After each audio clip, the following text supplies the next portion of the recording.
जय गुरु जी के चरणों में कोटि कोटि प्रणाम। आई हुई सभी संगत को प्रणाम और आप सबका बहुत बहुत स्वागत है गुरु जी के सत्संग में। आइए संगत जी, आज के सत्संग की शुरुआत करते हैं और आज इनवाइट करेंगे डॉली नारंग आंटी को। डॉली आंटी आए और सत्संग शेयर करें। Jai Guruji, thank you, Uncle, for again giving me this opportunity to come in front of Guruji's प्यारी संगत और अपने कुछ experiences शेयर करूं। जबकि मुझे लगता है कि मैं अपने सत्संग बहुत बार शेयर कर चुकी हूँ, बट अंकल का कहना है कि हर बार किसी संगत को कोई ना कोई हेलो हाँ जी, हर बार संगत को कोई ना कोई आंसर मिलता है। हर सत्संग से उनको कोई ना कोई जवाब मिलता है और कई बार बहुत नई संगत भी जुड़ती है, जो इधर-उधर से भटक के आते हैं गुरुजी के आसरे और गुरुजी हर संगत को बहुत ज़्यादा ब्लेसिंग्स से नवाजते हैं। सो मैं अपना सत्संग शुरू करती हूँ। आप सब जैसे जानते हैं, गुरुजी का हमारा कनेक्शन, गुरुजी के साथ हमारा कनेक्शन जन्मों-जन्मों का है। ये सिर्फ इस जन्म का नहीं है। किसी का कनेक्शन पहले जुड़ गया, किसी का बाद में, लेकिन उससे कोई फ़र्क नहीं पड़ता। मतलब आप कई लोग कहते हैं जी ये पुरानी संगत है, ये नई संगत है। इससे कोई फ़र्क नहीं पड़ता। संगत संगत ही है और गुरुजी की ब्लेसिंग्स हर किसी के लिए उतनी ही महत्वपूर्ण हैं। गुरुजी से हमारा कनेक्शन बहुत साल पहले 1995 में हुआ, जब गुरुजी फिज़िकल फ़ॉर्म में थे और गुरुजी उस समय जालंधर में थे।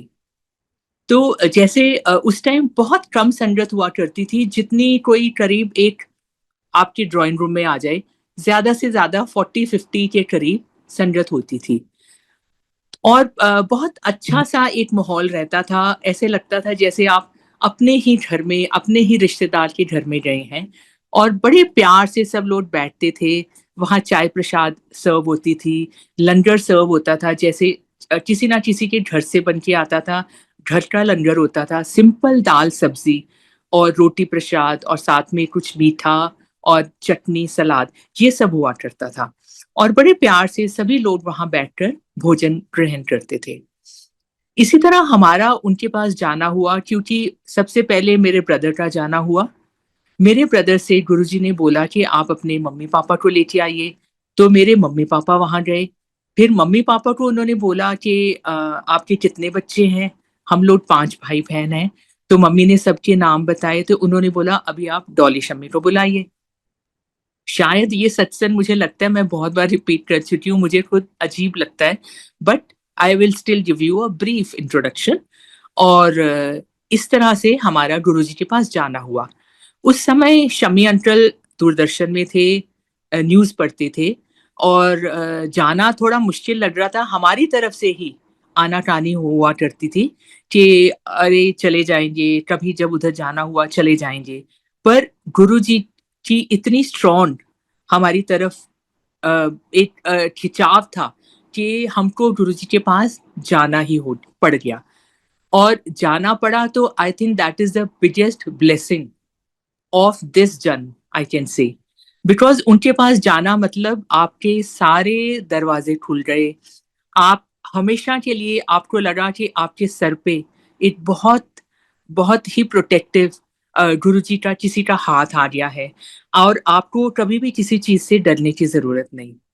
और ये हमेशा से अभी हमको ऐसा ही महसूस होता है कि हमें किसी चीज़ का डर ही नहीं, हमें डरने की क्या ज़रूरत है? क्योंकि गुरुजी तो हमेशा हमारे अंग-संग रहते हैं। तो ऐसे हमारा उनके पास जाना हुआ और तब गुरुजी ने हमसे पूछा कि आप क्या करते हैं? तो शम्मी जी ने बोला, "शम्मी जी, मैं तो न्यूज़ पढ़ता हूँ।" और मुझे पूछा मैं क्या करती हूँ? तो उन्होंने बोला सबने बोला कि जी ये गाती हैं बहुत अच्छा। तो गुरुजी ने बोला कि नहीं, आप अब आए हैं तो गाना सुनाइए, कुछ सुनाइए।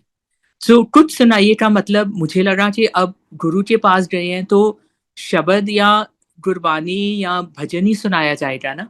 तो मैंने गुरुजी को बोला, गुरुजी मैं तो कुछ भी अपने साथ डायरी वायरी नहीं लेके आई, क्योंकि मैं शब्द गाती हूँ, भजन गाती हूँ, लेकिन पूरा कई बार याद नहीं रहता, सारे अंतरे, सारे स्टैंजास नहीं याद रहते। तो गुरुजी ने बोला कोई बात नहीं, तुम्हें जितना याद है तुम उतना ही सुना दो। तो ऐसे करके मेरी उनके सामने शुरुआत हुई। शमी जी कहीं से उनको ब्रीफ़केस मिल गया हार्ड सरफेस वाला, उसपे उन्होंने बीट देनी शुरू करी। I mean he is not a tabla player but वो बहुत अच्छी संगत करते हैं, बहुत अच्छी बीट देते हैं। उन्होंने बीट बजाना शुरू करा और मैंने गाना शुरू कर दिया। इस तरह ये सिलसिला काफ़ी देर तक चलता रहा। जब मुझे लगा कि गुरुजी अब तो मेरी सारे खत्म हो गए, भजन भी खत्म हो गए, शब्द भी खत्म हो गए, अब तो मुझे सिर्फ फ़िल्मी गाने याद रहते हैं, अब याद हैं। तो गुरुजी ने बोला कोई बात नहीं तुम वही सुना दो। तो गुरुजी का ये जो तरीका था, एक तो वो आपसे आपका अंदर का जो भी अस्तित्व था, जो आपके अंदर घुटन थी, उसको निकालना चाहते थे। एंड ऑल्सो कुछ समय तक I was a singer, I used to sing a lot for Doordarshan, for radio but कुछ प्रॉब्लम्स रही ज़िंदगी में लाइक काफ़ी मिसकैरेजेज़ हुई, तो मेरे को हर बार रेस्ट लेना पड़ता था, तो म्यूज़िक थोड़ा बैक सीट पे चला जाता था।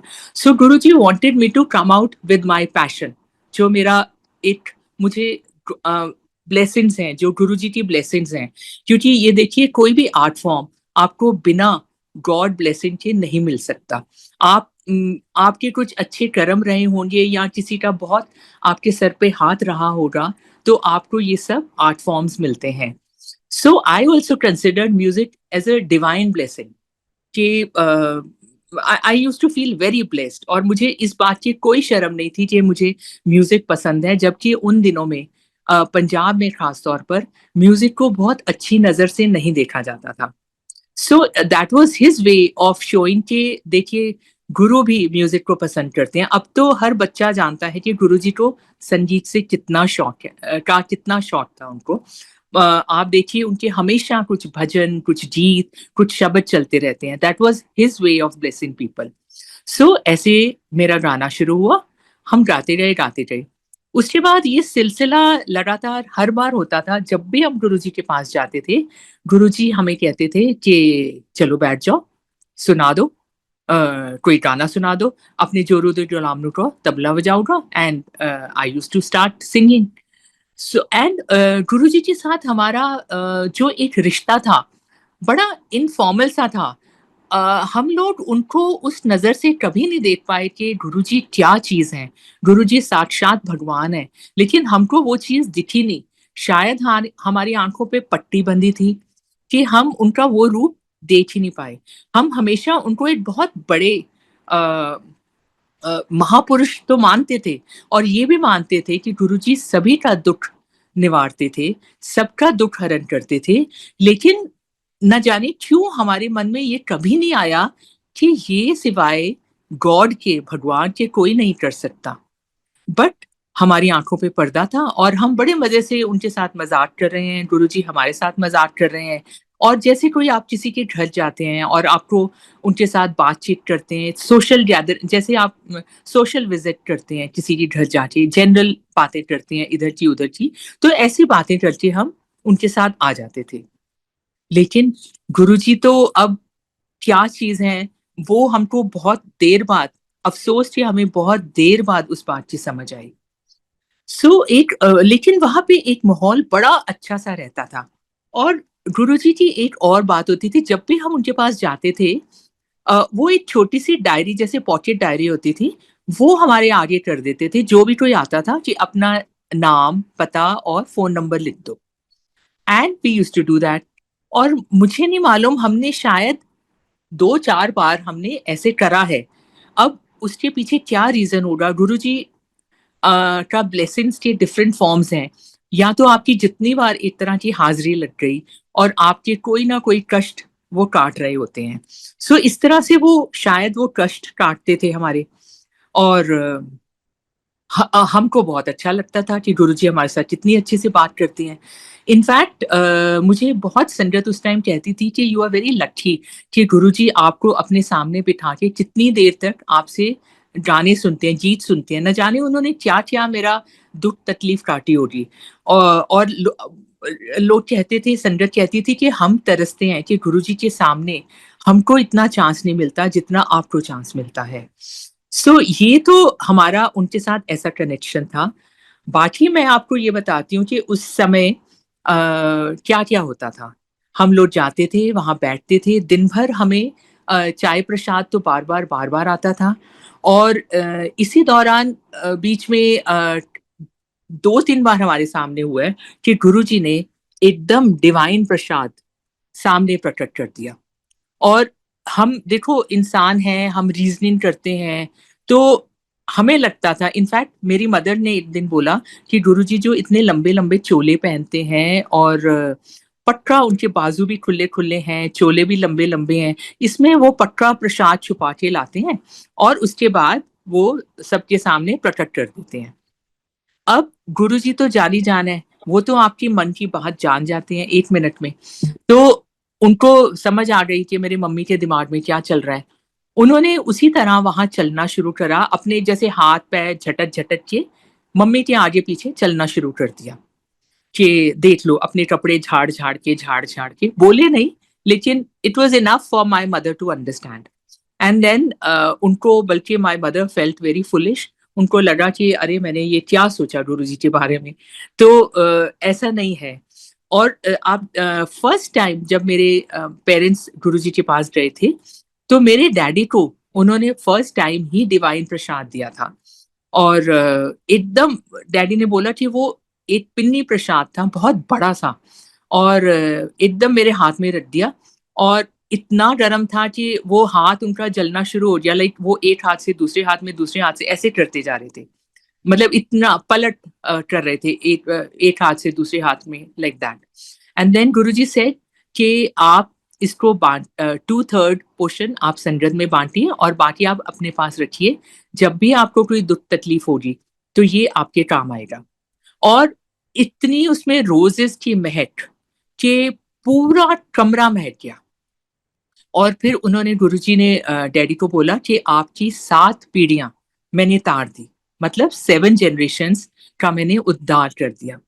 और वो प्रसाद मैं आपको बताती हूँ, जब भी हम रखते थे, कई बार हम किसी चीज़ में कुछ होता नहीं था पैकेट, जैसे कोई पेपर में रैप करके हमने अपने पर्स में रख लिया, तो even that purse used to be so fragrant, मतलब उसमें से वो खुशबू जाती नहीं थी, जैसे आपने पता नहीं कितना उसमें छिड़क दिया है, इत्र छिड़क दिया है। And that was Guruji's divine fragrance, और ये नहीं कि वो कई बार ऐसा होता था कि हम घर जा रहे हैं, कार में बैठे हैं और तब अचानक गुरुजी की फ्रेग्रेंस आ जाती थी।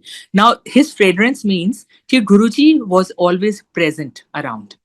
हमेशा ऐसे आपको एहसास दिलाते थे कि मैं आपके साथ हूँ।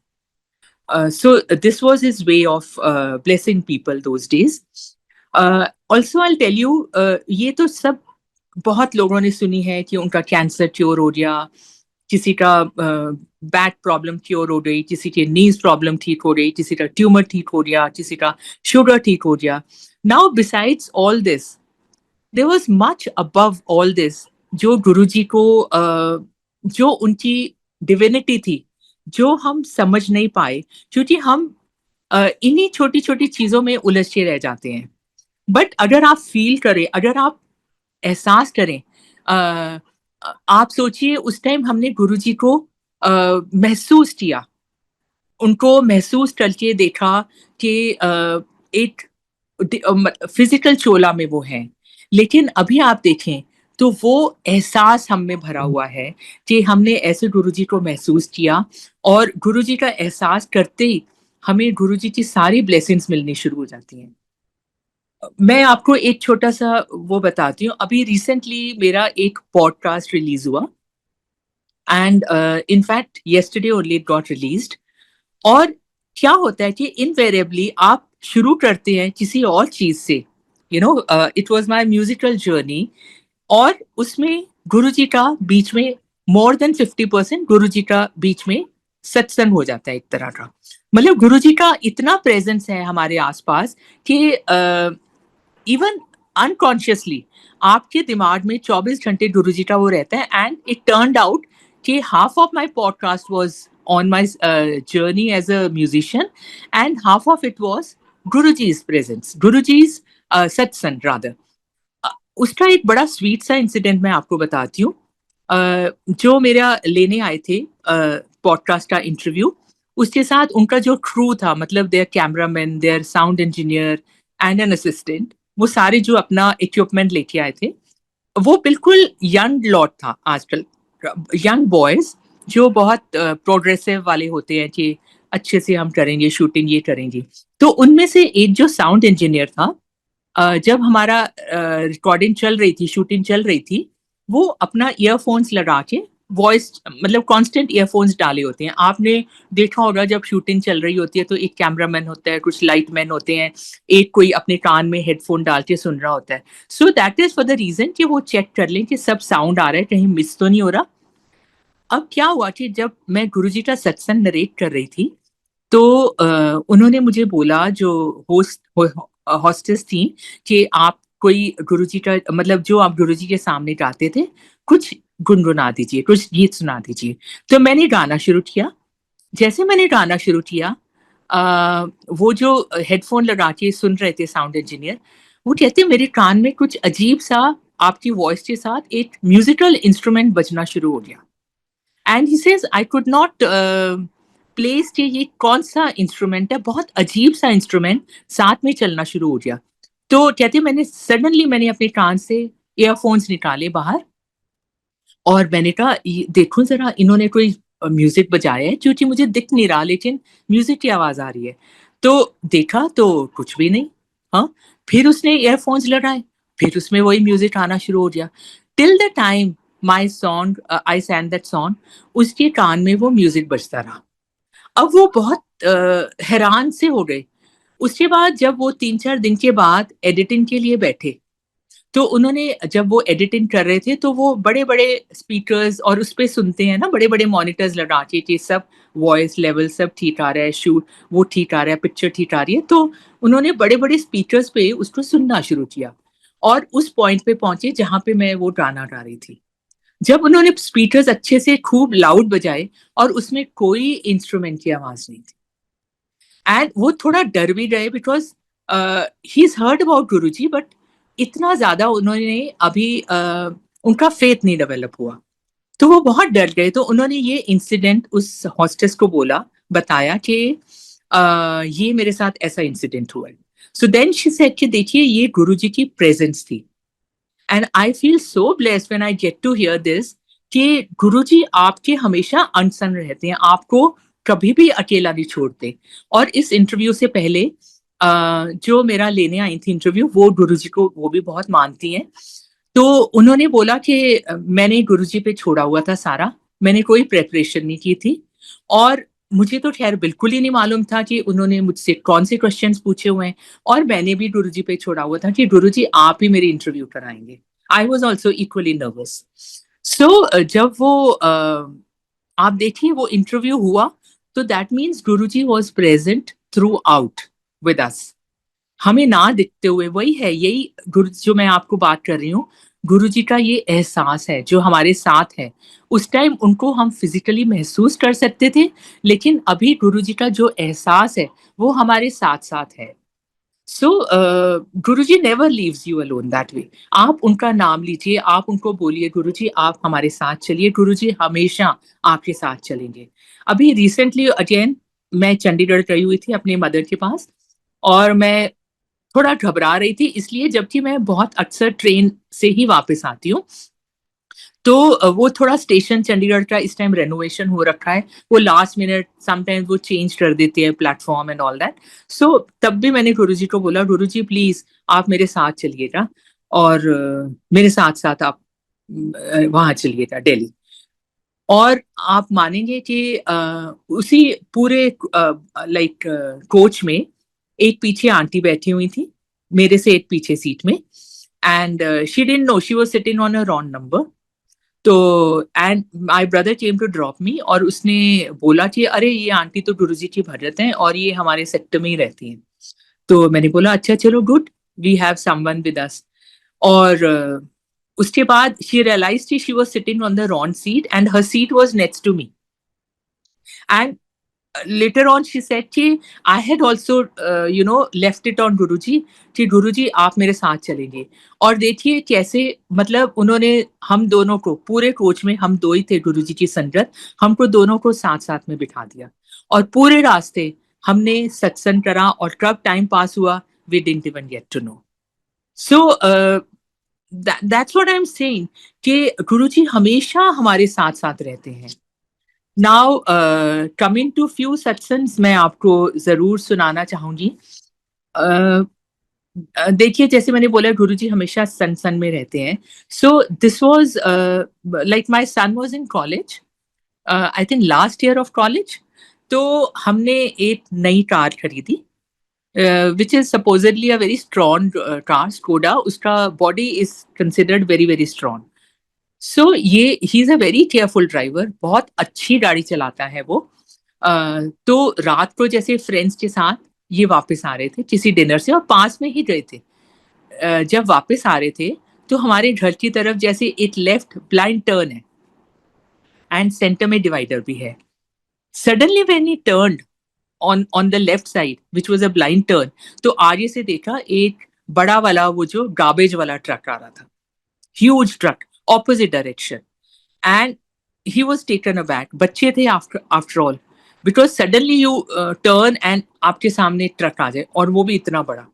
So he got very scared. उसने देखा कि वो ट्रक आ रहा है तो उसने ऑपोजिट डायरेक्शन में, डिवाइडर अभी शुरू हो रहा था, डिवाइडर से पहले ही उसने ऑपोजिट डायरेक्शन में स्पीड करके उसको रेस देके गाड़ी को क्रॉस कर लिया ताकि he should not hit, avoid हो जाए कि कहीं हिट ना हो जाए।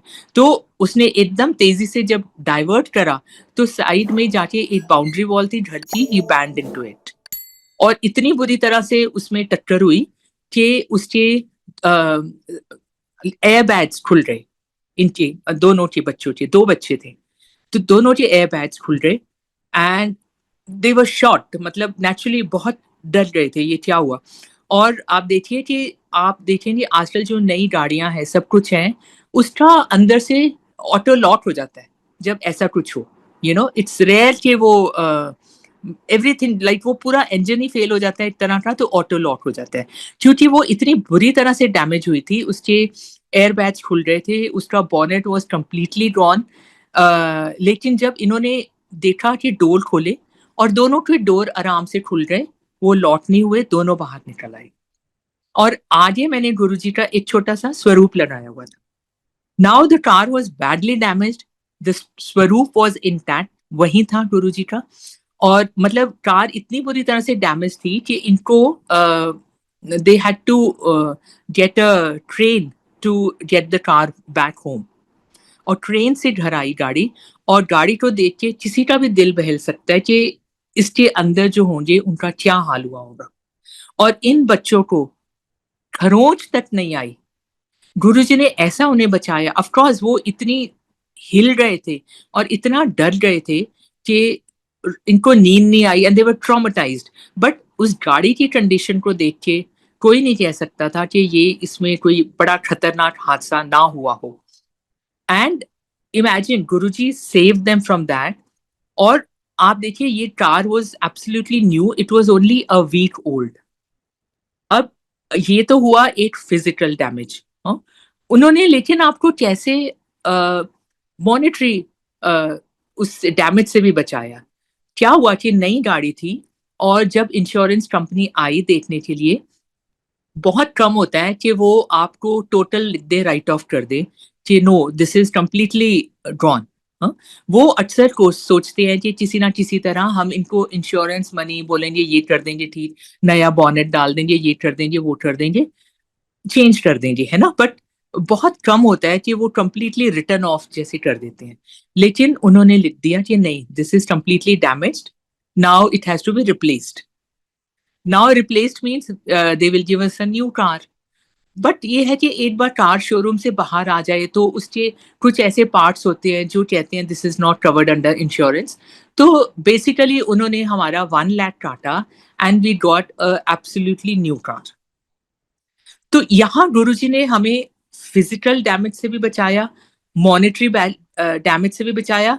और आप सोचिए कि इन बच्चों को खरोच तक नहीं आई। सो मतलब these are his ways of blessing. फिर गुरुजी बाकी ऐसा है कि हम लोग जैसे गुरुजी को हमेशा टेस्ट ही करते रहते थे। And now I will come to a very funny incident. Guruji अपनी सारी संगत को लेके चलते थे। उनको बहुत अच्छा लगता था कहीं भी किसी के घर की कोई चट हो रही है, कोई स्कूल की ओपनिंग हो रही है, किसी का हाउस वार्मिंग हो रहा है। So he used to and somebody's marriage. तो गुरुजी अपनी संगत को हमेशा साथ लेके चलते थे। सो एक बार ऐसे ही किसी का स्कूल ओपनिंग था अबोहर में, which is in Punjab. And Abohar काफी दूर पड़ता है, like it's almost close to Rajasthan. और उन दिनों में जो गाड़ियां होती थी उसमें पेट्रोल टैंक्स भी बहुत बड़े नहीं होते थे, एवरेज वाजंट सो गुड। सो मतलब इट वाज नॉट पॉसिबल कि अगर आप जलंधर से चले हो और अबोहर जा रहे हो तो आपको रास्ते में पेट्रोल डलवाना ही पड़ेगा। And Guruji had a Contessa, उसका वैसे ही एवरेज बहुत कम था। So my dad he came from Chandigarh. तो हम लोग चंडीगढ़ में रहते थे। तो मेरे डैडी ने बोला हम वहां पहुंच जाएंगे जलंधर और फिर गुरुजी के साथ पूरा काफिला बना के चलेंगे। सॉरी। तो मेरे डैडी ने मेरे ड्राइवर को बोला कि देखना हम भी पेट्रोल डलवाएंगे और ये भी रास्ते में पक्का पेट्रोल डलवाएंगे। तो तू ऐसा करियो, तू पूरी नजर रखना। हुँ? इसके ड्राइवर पे नजर रखना। ये गुरुजी जब भी जाते हैं पेट्रोल नहीं डलवाते, तो पक्का इस बार तो कहीं डलवाएंगे। तो तू नजर रखना। तू ये मत फिक्र करना कि मेरे को खाना नहीं मिला, मैं तुझे खाना खिला दूंगा। लेकिन तू नजर रखना कि वो कहीं रास्ते में पेट्रोल ना डलवाए। अब ये चल दिए पूरे। सभी की गाड़ियों में पेट्रोल भरा गया, लेकिन गुरुजी की गाड़ी में कोई पेट्रोल नहीं डला। उसके बाद ये पहुंच गए अबोहर। और स्टिल यू नो इन्होंने बोला कि अरे अब तो डलवाएंगे रास्ते में। रास्ते भर में भी उन्होंने वापसी में पेट्रोल नहीं डलवाया। फिर गुरुजी ने आके उसको ड्राइवर को बोला था जा हूं जाके पेट्रोल भरवा। सो मतलब हम लोग हमेशा उनको टेस्ट करते रहते थे कि ओ गुरुजी ने तो कहीं पे प्रसाद छिपाया होगा, गुरुजी तो ये करते हैं। And also we used to say कि जो एक बड़ी स्ट्रॉन्ग गुरुजी से खुशबू आती है, जो फ्रेग्रेंस आती रहती है रोजेस की हमेशा, वो पक्का कोई ऐसा परफ्यूम लगाते हैं जो हमको नहीं मालूम कौन सा है। सो बट देन लाइक हम उनको छूते थे, उनको दबाते थे और हमारे हाथों से खुशबू जाती नहीं थी। इतनी तेज खुशबू होती थी। इस बात पे भी हमको ये रहता था कि पता नहीं गुरुजी जरूर कोई परफ्यूम लगाते हैं। अब इससे रिलेटेड मुझे एक और वाकया याद आ रहा है। गुरुजी के बड़े मंदिर में गुरुजी की कृपा से मेरी वहां सेवा लगी हुई थी इन समाधि एरिया। अगर आप सारे वाकिफ होंगे गुरुजी के बड़े मंदिर से, आप एंटर करते हैं और पहले गणेश जी की मूर्ति है और फिर उसके बाद आप समाधि में जाते थे अंदर। लेकिन अब तो आजकल शायद समाधि बंद रहती है बाहर, जब से कोविड हुआ है उसके बाद से। तो आप बाहर से दर्शन कर सकते हैं। सो बट उस टाइम भी काफी स्ट्रिक्ट थे जब मैं सेवा करती थी कि आपके पर्सेस चेक होते थे कि आप कोई चीज अंदर नहीं लेके जाएंगे। फ्लावर्स भी तब तो आते थे, अब तो शायद फ्लावर्स भी नहीं आते। फ्लावर्स भी आते थे तो ओनली टिल अबाउट समाधि के गेट पर बाहर रखते थे या उसके आसपास रख देते थे, गणेश जी की मूर्ति के आसपास। लेकिन वो अंदर नहीं जाते थे। पर कोई और चीज जैसे कोई भी इलेक्ट्रॉनिक आइटम या कुछ और चीजें ऐसी अंदर आना अलाउड नहीं थी। परफ्यूम तो बिल्कुल ही नहीं, डियो या परफ्यूम। सो मेरा उस दिन बाई चांस मंडे को मेरी सेवा होती थी और मंडे वाले दिन उस टाइम मेरा बर्थडे था। तो मैं गुरुजी से विश कर रही थी गुरुजी मुझे कोई आज गिफ्ट देंगे, मन में कुछ चल रहा था। तो मैं जैसे ही आई, मत्था टेका अपनी सेवा के लिए। तो मैं जैसे मत्था टेका मैंने गणेश जी की मूर्ति पे। तो वहां पे जो एक आंटी सेवा कर रही थी, उन्होंने झट से एक उठा के मुझे लंबा सा डियो दे दिया। ये लो, happy birthday. I said what is this? हाँ, it was a big basically you can say a deo, और लेकिन रोज फ्रेग्रेंस वाला, और इतना अच्छा खासा लंबा बॉटल उन्होंने मुझे पकड़ा दिया। तो मैंने कहा ये लेकिन अंदर कैसे आया? First of all, it is not allowed. And how do you know it's my birthday? Imagine she just gave it to me. This is your birthday. Happy birthday. और मैंने कहा माय गॉड, गुरुजी कैसे आपकी बात सुनते हैं? और कई बार मुझे बहुत अपने आप पे हंसी भी आती है, स्टुपिडिटी लगती है। कई बार आप अजीब सी बातें सोचते हो मन में कि मैं अभी पीछे एक सत्संग में गई अपनी फ्रेंड के घर, मैंने कहा अरे इस बार ना खीर और पूड़े नहीं खाए, मिले नहीं, और देखा जी उसके घर मुझे खीर पूड़े मिल गए। So I feel very stupid at times कि मैंने मांगा भी तो क्या मांगा गुरुजी से, मन में रहता है। ऑल्दो गुरुजी सेड कि मनको नहीं मन्नो, मतलब गुरुजी जानी जान है, वो आपको थ्रू एंड थ्रू आपको पहचान लेते हैं, आपके मन में क्या चल रहा है, आपकी बॉडी में क्या प्रॉब्लम है। So you don't have to tell him. Guruji के पास जाना ही बहुत बड़ी ब्लेसिंग है। गुरुजी के पास आप गए हैं तो इसका मतलब गुरुजी आपको हर मुसीबत, हर उससे क्योर करेंगे। हाँ, टाइम ज़रूर थोड़ा आगे-पीछे हो सकता है। सबसे पहले वो आपको हेल्थ देंगे, फिर उसके बाद आपका बाकी चीज़ें सिक्योर करेंगे, your family, your wealth, your financial, your house, everything, but foremost आपकी हेल्थ है। और गुरुजी का हमें बहुत दुःख होता है एट टाइम्स कि उस समय गुरुजी सबकी बड़ी-बड़ी बीमारियाँ अपने सर पे ले लेते थे। और किसी का कैंसर क्योर कर रहे थे। एक बार गुरुजी ने किसी का थ्रोट कैंसर क्योर करा था और उनके गले में काफ़ी ज़्यादा प्रॉब्लम आ गई थी। He used to take it on himself और फिर निकालते थे उसको। और उसके लिए उनको अ, काफ़ी देर फिर मेडिटेशन में जाना पड़ा।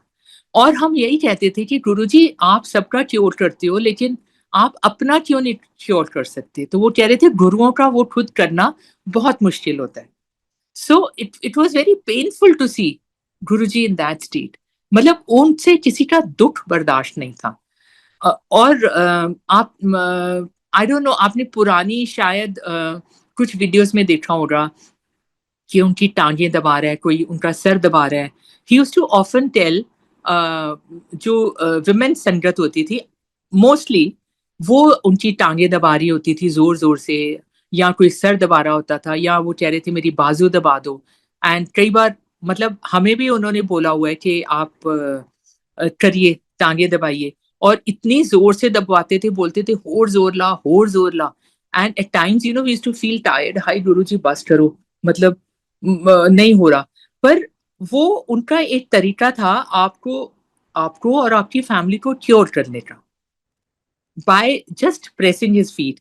तब दुनिया हर तरह की सवाल भी करती है। तब कुछ लोग कहते थे कि देखिए गुरुजी लेडीज से ये काम करवाते हैं, क्यों करवाते हैं? तो गुरुजी का कहना था कि जो लेडी ऑफ द हाउस है, वो सबसे पहले अगर किसी के पास जाएगी, सबसे पहले अपनी फैमिली के बारे में मांगेगी। फैमिली के बारे में, उनकी हेल्थ, उनका घर का स्टेटस, उनका सारा कुछ, वो पहले अपनी फैमिली, अपना हस्बैंड, अपने बच्चे, उनके लिए मांगेंगे। Whereas when the husband goes, वो हमेशा बोलेगा कि मेरी जॉब ठीक रहे, मेरा बिज़नेस ठीक चलता रहे। अल्टीमेटली एम यही रहता है कि उसकी फैमिली कंफर्टेबल रहे, बट उसका पहला जो डिमांड होता है वो यही होता है कि मेरे पास ठीक से मेरा करियर ठीक चलता रहे, मेरे पास ठीक से इनकम आती रहे, मेरा बिजनेस ठीक चलता रहे। पर lady will think otherwise. So by blessing the lady of the house, Guruji used to say कि अगर मैंने लेडी को ही ब्लेस कर दिया तो पूरे खानदान को ब्लेस हो गया। So this was his logic of blessing. Also, गुरुजी जिनके पास थोड़ा कम होता था, उनको वो ज्यादा ब्लेस करने की कोशिश करते थे। एक बार ऐसा हुआ कि जालंधर से चंडीगढ़ जा रहे थे गुरुजी संगत के साथ कहीं, और रास्ते में सबको संगत को भूख लगी। अब वो देखा जाए कि ढाबे तो बहुत सारे आ रहे थे, बट सारे भरे-भरे ढाबे। तो एक उनको ढाबा दिखा जो बिल्कुल ही खाली सा पड़ा था, उसके आगे कोई भी नहीं था। जैसे मंजियाँ पड़ी थी, बेचारा जैसे बड़ा गरीब सा कोई था। गुरुजी ने बोला यहाँ रोको, गाड़ी वहाँ रोकी गई, पूरा काफ़िला वहाँ रुका, और उन्होंने फिर वहाँ से जैसे उन्होंने बोला कि चलिए आप लंगर खिलाइए। वो नेचुरली वो इतना खुश हो गया ढाबा ओनर, उसने फटाफट फ्रेश लंगर बनाना शुरू करा, और इसी तरह गुरुजी ने मतलब उस ढाबे वाले का कल्याण किया, जो ऑलरेडी एस्टैब्लिश थे, उनको तो कोई जरूरत नहीं है, लेकिन वो बेचारा जो बैठा है कि मेरा कुछ आए, लोग आए और मेरा कुछ बिक्री हो जाए, तो गुरुजी ऐसे उनकी बिक्री करते थे।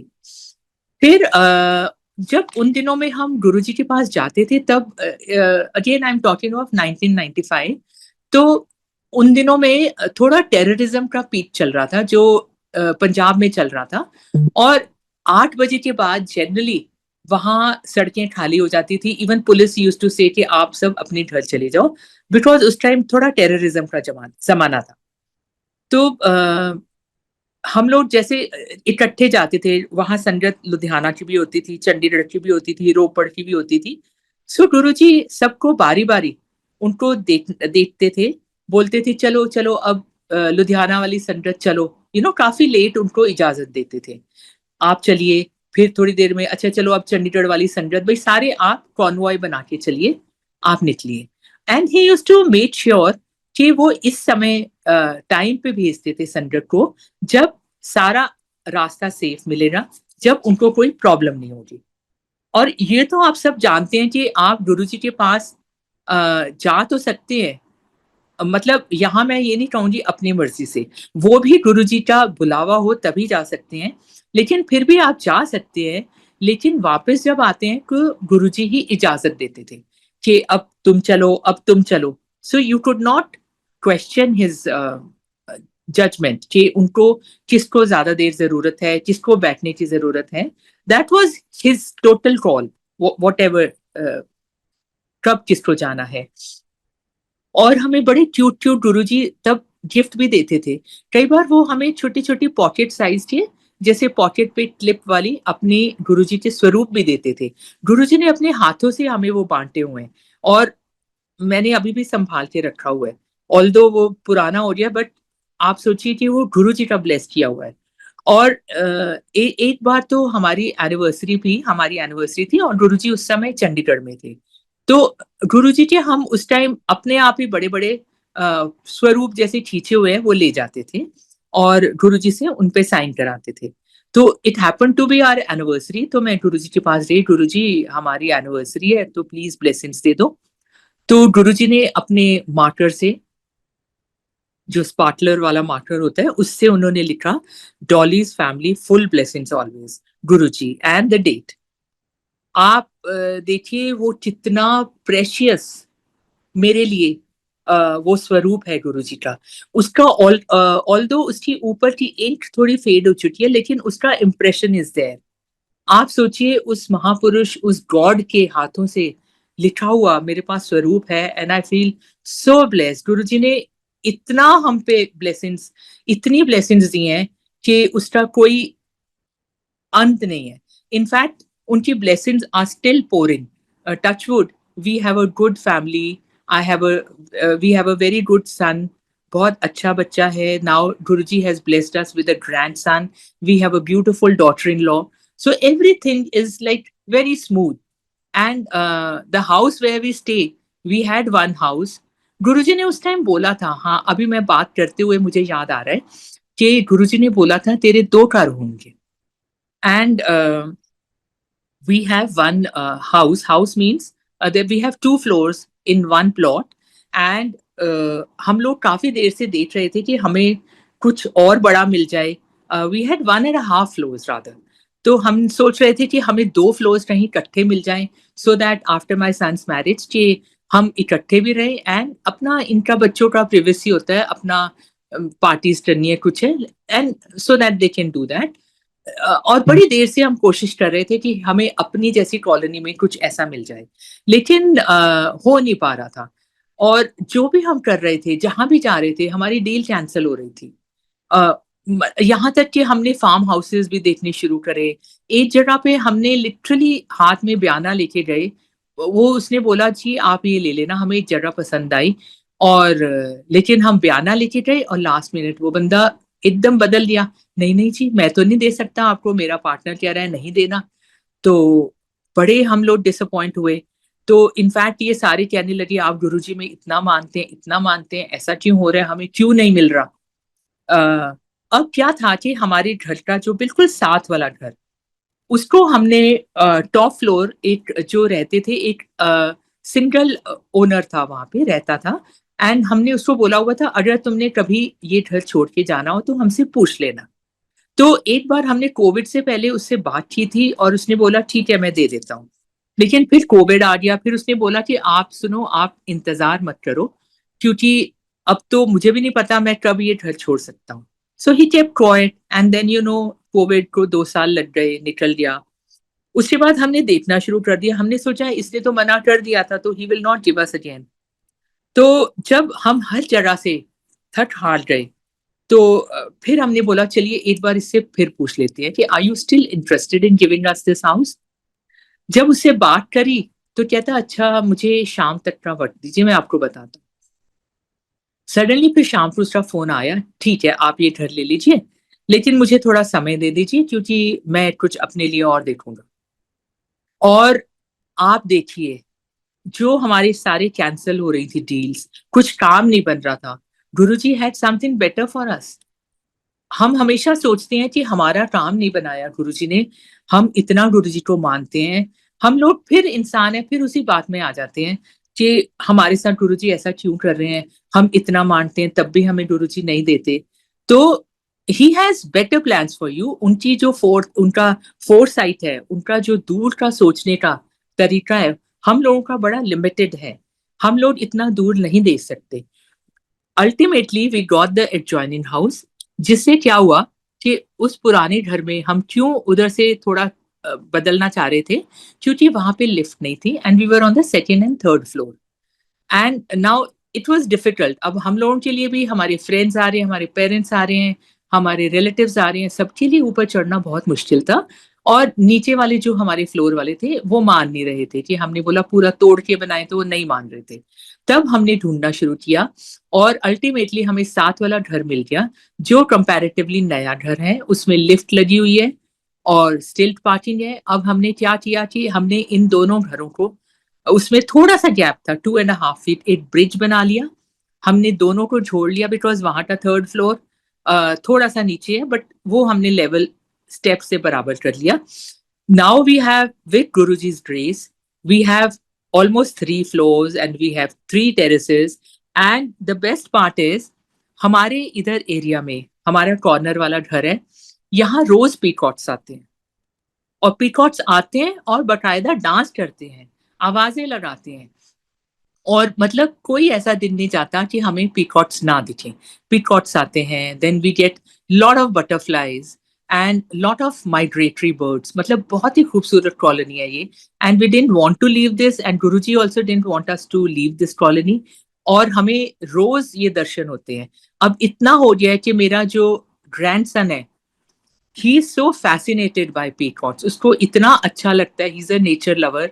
उसको हम लेके बैठ जाते हैं, वो पेड़ पौधे देखता है, बहुत खुश होता है, चिया चिड़िया देखता है।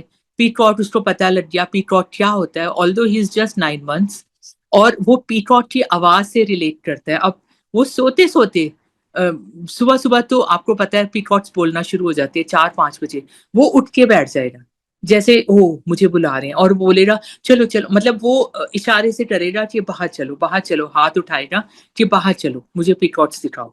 इतना गुरुजी की ब्लेसिंग्स है। और आप सोचिए कि एक छोटा बच्चा तो ये सब एहसास कर ही सकता है, उसको सब ये दिखता है।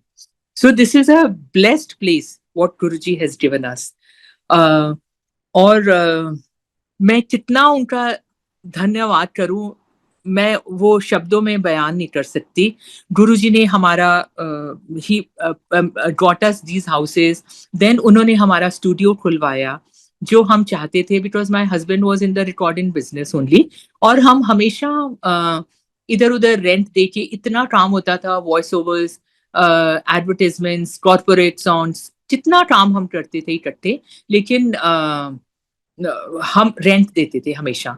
तो ये जो हमारे दिमाग में डाला आइडिया, मतलब मेरे दिमाग में था, लेकिन शम्मी जी थोड़ा इनिशिएटिव लेते हुए डरते हैं, तो उनको लगता था नहीं नहीं ये कौन करेगा, it's too much of a headache, business करना नहीं आता, we are not from a business family. So after all, क्योंकि हम क्रिएटिव लोग हैं, वो अपना वॉइसिंग करते हैं, मैं गाती हूँ, तो हम लोगों को बिज़नेस सेंस उतना नहीं रहता। तो वो इस बात से डरते थे कि स्टूडियो करेंगे तो पता नहीं मैं कैसे कर पाऊँगा।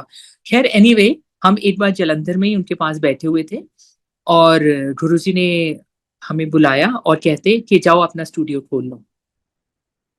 अब now at that time there was no other channel other than Doordarshan और इतना कोई अदर बाकी इतना मीडिया सोशल अवेयरनेस भी नहीं थी और उस टाइम स्टूडियो का मतलब था फोटो स्टूडियो बहुत कम लोगों को पता था कि there is a recording studio there is a shooting floor नहीं मालूम होता था लेकिन हमको समझ आ गया गुरुजी क्या कह रहे हैं तो अब गुरुजी का कहना था this was like a push उनका एक एनकरेजमेंट हो गया कॉन्फिडेंस आ गया कि गुरुजी ने बोला तो अभी स्टूडियो तो खोलेंगे हम तो हमने we started looking for a place कि सबसे पहले जगह देखी जाए फिर उसके बाद स्टूडियो बनाएंगे because we were against taking it on rent because we thought कि हम पूरा काम कराएं उसमें साउंड प्रूफिंग करें अकूस्टिक ट्रीटमेंट करें और फिर वो लैंडलॉर्ड बोल दे जी खाली कर दो तो हमने सोचा पहले हम जगह खरीदते हैं नाउ एवरीवेयर वी हैड क्योंकि ये तो गुरुजी की ब्लेसिंग्स थी अब होना ही था वो काम हमने ढूंढना शुरू किया and we got a place in a beautiful colony very posh colony we got a basement because हमको उन दिनों में स्टूडियो के लिए बेसमेंट चाहिए थी ताकि वो सुपरसोनिक वेव्स जो होती हैं वो बेसमेंट में नहीं आती तो हमने वो बेसमेंट और within our budget and we were just married then like we were married for 7 years or so and उस टाइम ये सब लेना वॉज वेरी डिफिकल्ट बट वो फंड्स भी अरेंज हो गए and at a good price we got that place हमने place तो लेके रख लिया फिर हमने बोला चलिए अब आहिस्ता आहिस्ता और पैसे आएंगे तो हम इक्विपमेंट खरीद लेंगे अब उसका भी इंतजाम गुरुजी ने कर दिया कैसे किया कि मेरा बेटा छोटा था उन दिनों में और जैसे उसकी छुट्टियां आती थी स्कूल की तो हम लोग कहीं ना कहीं जाते थे बाहर तो उस टाइम मैंने बेटे को पट्टी बढ़ा दी कि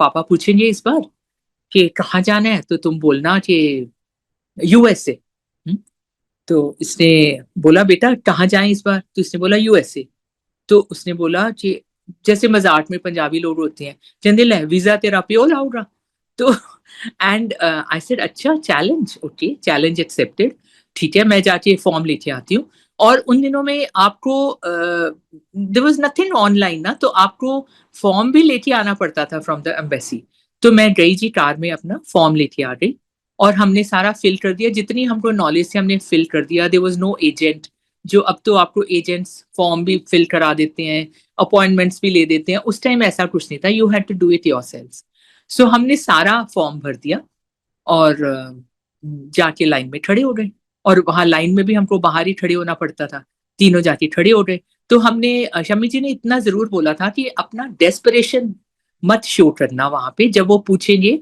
आपने क्या बोलना है आपने क्या बोलना है हमने थोड़ा सा जो जितनी हमको नॉलेज थी हमने सोच लिया कि बेटे को बोलेंगे तू डिज्नी वर्ल्ड बोल देना हम बोल देंगे कि हम घूमने जाना चाह रहे हैं और शमी जी के कजन वहां है सो विल रोम अराउंड तो ऐसा किया कि हम चले गए अब वहां गए तो उस दिन पर्टिकुलरली उस दिन अमेरिकन का मूड बहुत खराब था क्योंकि उससे एक दिन पहले इंडिया ने वो न्यूक्लियर टेस्ट करा था और उनकी इंटेलिजेंस को ये पता नहीं लगा था कि India has done this test तो they were in a very foul mood और वो लेफ्ट राइट सबके वीजा रिजेक्ट कर रहे थे तो जब हमारी टर्न आई तो हम वहां गए तो उन्होंने पूछा कि why do you want to go to US so मेरे बेटे ने वैसे ही बोला I want to go to Disney world so they said asked us who's going to fund you we said we'll sponsor ourselves okay then he asked my husband what do you do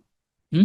He said I'm reading news on tv I read news on tv he says but I don't watch television तो उसने अब उसके साथ एक Indian counter part था उसने उसको पूछा do you know this man does he read news on TV उसने बोला yes yes sir he reads Hindi news and he is very popular he says okay so okay granted उसने ठप्पा लगाया 6 months का वीजा और हमारे साथ जितने लोग थे वहां पे उस दिन किसी को वीजा नहीं मिला एक बेचारा स्टूडेंट था, ही वाज सो डिजेक्टेड, उसकी एडमिशन हो रखी थी, उसको नहीं मिला visa, and lot of other people didn't get visa. अब बात यहीं खत्म नहीं होती। आप सोचिए हमें वीजा लग गया, किसने लगाया? गुरुजी ने, ऑफ कोर्स। उसके बाद हम लोग वहां चले गए, we went to New Jersey. Shami के brother is there, cousin is there. So he told Shami कि शमी इधर ना एक रिकॉर्डिंग इक्विपमेंट का एग्जीबिशन लगा है, very nice, and you are getting very good deals, तो तुम अपने लिए रिकॉर्डिंग इक्विपमेंट क्यों नहीं खरीद लेते? तो शमी ने बोला कि देख, ना तो मुझे नॉलेज है कि क्या लिया जाए, और ना मेरे पास कोई कार्ड या मैं अभी पैसे लेके आया हूँ। He says you call up your people in Delhi and find out कि क्या क्या चाहिए होता है, and this is all digital. तो और बाकी as far as money is concern, तो मेरा कार्ड यूज कर ले, and when I come to India you pay me back. We said okay. तो Shami ji went with him, और उन्होंने बहुत सारा जो whatever was required for the studio he picked up. Now that was all professional equipment, so सारा उठा लिया। अब एक तो उस टाइम इक्विपमेंट भी बहुत बड़ा बड़ा बल्कि होता था। अगर इवन मॉनिटर है, जैसे टीवी मॉनिटर है, स्क्रीन है, it was not flat screen, it was a huge, like a huge TV set, जिसके पीछे बहुत बहुत चौड़ा सा होता था, and even the CD writers were as big as a tape recorder या turntable, like that. So अब ये सारा कुछ तो उठा लिया। उसके बाद हम डर गए कि हम इसको अब लेके कैसे जाएंगे। तो दे सेड इट तो यू हैव टू शो कि इट्स अ यूज्ड प्रोडक्ट, सो आप इसकी जो ओरिजिनल पैकिंग है वो निकाल दो, और इसको खाली नॉर्मल एक पैकेट में डाल लीजिए आप, क्लोथ्स में डाल दीजिए, कुछ डाल दीजिए, ताकि उसकी थोड़ी कुशनिंग हो जाए। So we did that. और ऊपर से क्योंकि सामान भी ज्यादा हो गया था उस टाइम, ज्यादा अलाउड भी नहीं था weight, so we had to hand carry that.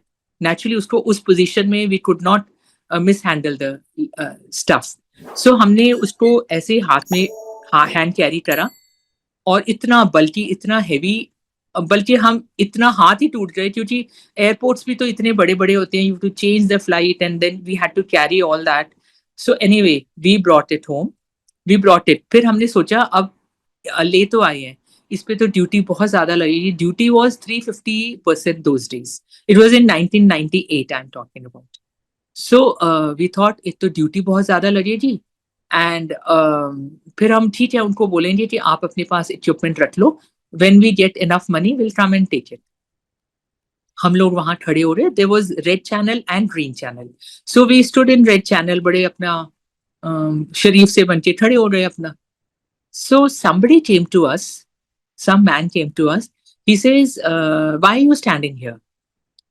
तो हमने बोला, जी we have equipment to declare, हमारे पास ये सारा है। तो कहते क्या है आपके पास, दिखाओ। हमने बोला ये रिकॉर्डिंग इक्विपमेंट है। कह रहे ये आपके लिए, अपने लिए है ना? हमने बोला हाँ जी। तो कहते गो गो गो इन द ग्रीन चैनल, और उसने हमें ग्रीन चैनल में भेज दिया। And can you imagine, we walked out of the airport without giving a single penny. कहाँ हम डरे हुए थे कि 350% है, चलो कुछ इक्विपमेंट हम निकाल देंगे, कुछ छोड़ देंगे, और हम लोग सीधा बाहर आ गए without even paying a penny. Now what is this? Everything cannot be a coincidence. Right from buying a place to going to US to buying the equipment. Now everything cannot be a coincidence. So ये सब हम ले आए, and हमारा दिल्ली में we set up our studio. This was the first digital studio in Delhi, and touchwood with Guruji's blessings it has only grown multifold. Now it is a we provide all media solutions, like right from your editing to shooting to doing productions. We have in-house productions, मतलब अभी सारा my son is handling all this. And Guruji की कृपा से, मतलब उनकी कृपा बरसती जा रही है, and like we totally feel so content, so satisfied कि गुरुजी हमारे ऊपर है। जब गुरुजी हमारे ऊपर है तो कुछ भी नहीं हो सकता। तो संगत जी, आई थिंक हम सब गुरुजी में अपनी पूरी आस्था रखें, सब गुरुजी पे छोड़ दें, एक तो आपकी जिंदगी बहुत आसान हो जाएगी। अगर आप अपने सारे दुख तकलीफ अपनी सारे प्रेशर्स गुरु जी पे छोड़ दीजिए। गुरु जी आप ही हैंडल करिए, हम तो नहीं कर सकते, हम तो एक तुच्छ इंसान हैं, गुरु जी आप ही हमें देखिए। तो life is so much easier. So now again I tell again and again कि गुरु जी में पूरा अपना विश्वास रखिए। You don't need any intermediator, direct connection बनाइए गुरु जी से और गुरु जी आपकी नैया पार कर देंगे। हाँ, ये जरूर है कि आप कोई एक टाइम बाउंड कहें कि जी हमें इस समय चाहिए। गुरु जी को मालूम है हमें क्या चीज किस समय चाहिए। सबसे पहले हमारी हेल्थ जरूरी है, उसके बाद he will keep showering you with his blessings. So, with this, I'll end my satsang. So, Jai Guruji, Shukrana Guruji once again for connecting me with the divine Sangat. That's all. Jai Guruji.